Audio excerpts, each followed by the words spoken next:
Beritakanlah firman, siap sedialah baik atau tidak baik waktunya. Shalom, puji Tuhan karena berkat dan kemurahan Tuhan saja memungkinkan kita bisa berjumpa lagi dalam renungan harian di hari ini. Yesus bersabda, manusia hidup itu bukan dari roti saja, tapi dari setiap firman yang keluar dari mulut Allah. Karena itu mendengar firman, belajar firman, sesuatu yang sangat penting. Mendahulunya mari kita berdoa.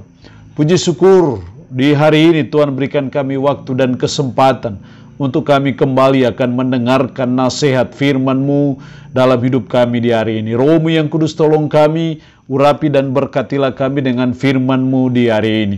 Dalam nama Tuhan kami Yesus Kristus kami berdoa. Amin. Nats firman Allah yang menjadi renungan kita bersama di hari ini saya ambil dari 1 Timotius pasal 5 ayat 17 sampai dengan ayatnya yang ke-25. Secara khusus saya akan baca ayatnya yang ke-17, firman-Nya berkata demikian. Penatua-penatua yang baik pimpinannya patut dihormati 2 kali lipat, terutama mereka yang dengan jeripaya berkhotbah dan mengajar. Demikian sabda firman-Nya hari ini yang mengajar dan menasihati kita, nasihat dalam pelayanan. Ada beberapa nasihat khusus Paulus kepada anak didik Timotius yang juga menjadi nasihat bagi saudara dan saya ketika kita ada dalam pelayanan, ketika kita terlibat dalam pelayanan, ketika kita ada dalam kebun anggur Tuhan. Ada beberapa nasihat penting yang perlu kita camkan, yang perlu kita perhatikan dan perlu kita laksanakan. Yang pertama dalam ayat 17, penatua-penatua yang baik pimpinannya patut dihormati 2 kali lipat, terutama mereka yang dengan jeripaya berkhotbah dan mengajar. Sudah barang tentu penatua di sini sesungguhnya itu menunjuk kepada pemimpin-pemimpin jemaat, atau kalau sekarang namanya pendeta.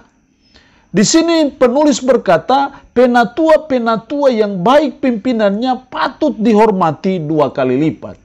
Jadi nasihat pertama dalam pelayanan, dalam hidup kita adalah menghormati para pemimpin jemaat. Sebagai umat, sebagai jemaat kita belajar, sesama pelayan kita belajar untuk menghormati para pemimpin jemaat. Karena mereka lah yang berjeripaya dalam berkhotbah, dalam mengajar, bahkan mendoakan kita. Paulus menasihati Timotius anaknya menghormati para pemimpin jemaat. Karena itu sebagai umat kita harus mengerti dan menyadari bahwa pemimpin kita bisa salah. Tetapi mereka adalah pemimpin yang terus menasihati kita, terus membimbing kita, yang terus mendoakan kita. Karena itu nasihatnya bagi kita adalah menghormati para pemimpin jemaat. Yang kedua, dalam ayat 20-21, mereka yang berbuat dosa, hendaklah kau tegur di depan semua orang, agar yang lain itu pun takut. Yang kedua, nasihat dalam pelayanan yang kedua adalah menegur mereka yang berbuat dosa. Menegur mereka yang berbuat hal yang bertentangan dengan firman, yang melanggar hukum Tuhan. Itu yang dinasihatkan oleh Paulus kepada anak didik rohaninya Timotius. Mereka yang berbuat dosa, hendaklah kau tegur di depan semua orang, agar yang lain pun takut. Jadi ketika kita melihat ada pelanggaran, ada perbuatan yang tidak berkenan kepada Allah, sebagai umat kita harus mau menegurnya. Sebagai pemimpin jemaat, sebagai pelayan, kita harus mau menegur. Sudah barang tentu kita menegur untuk kebaikan dia. Menegur bukan untuk menghancurkan hidupnya, bukan untuk mempermalukan dia. Tapi kita menegur karena kita mengasihi dia, supaya dia sadar, bertobat dan meninggalkan dosa itu. Jadi nasihat kedua dalam pelayanan itu, yang kedua menegur mereka yang berbuat dosa. Memang seringkali kita tidak disenangi ketika kita menegur orang yang berbuat salah.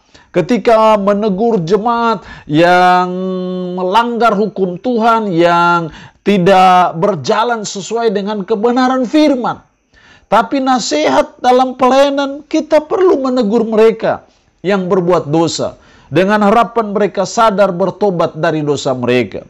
Yang ketiga, ayat 22, janganlah engkau terburu-buru menumpangkan tangan atas seseorang, dan janganlah terbawa-bawa ke dalam dosa orang lain. Jagalah kemurnian dirimu.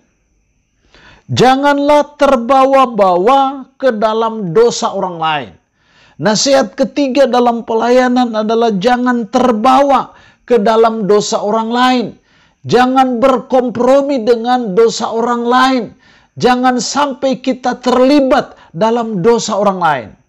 Dalam konteks ayat ini, dalam ayat 22 bagian A, janganlah engkau terburu-buru menumpangkan tangan atas seseorang. Kita tidak boleh sembarangan menumpang tangan kepada orang.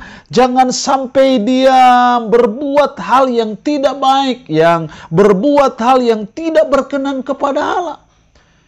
Jadi jangan terbawa ke dalam dosa orang lain. Jangan berkompromi dengan dosa orang lain. Jangan terlalu cepat kita memberkati pernikahan orang tanpa kita menyelidiki. Jangan-jangan mereka sudah ada dalam persinahan dan itu harus dibereskan dulu sebelum masuk dalam pernikahan kudus. Jangan serta-merta karena kita ingin membantu orang lain sehingga akhirnya kita terbawa-bawa ke dalam dosa orang lain. Ini menjadi nasihat Paulus kepada anak didik rohaninya Timotius. Nasihat dalam pelayanan supaya jangan terbawa ke dalam dosa orang lain. Allah yang punya firman ini memberkati kita dengan firman-Nya di hari ini. Amin.